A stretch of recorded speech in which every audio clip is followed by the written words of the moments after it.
అయితే వచ్చాం. నమస్తే బాయ్. నమస్తే బాయ్.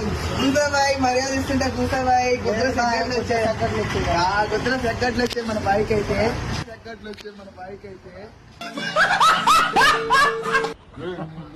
ఇప్పుడు బాయ్ దగ్గరికి వచ్చాము. ఈరోజు బాయ్ అయితే గొడవకైతే వెళ్తున్నాడు. ఎవరిది బాయ్ గొడవ? సాయి బోరాన్ బాయ్ది. సాయి ఇంకెవరిది బాయ్? అరు బాయ్. అరువు బాయ్ అంట. మనమైతే ఇప్పుడు పార్క్ లో అయితే గొడవకి వెళ్తున్నాం గాయస్. ఇప్పుడు మన బాయ్ ఏందో చూస్తాం పార్క్ లో. బాయ్ ఏందో చూస్తాం పార్క్ లో.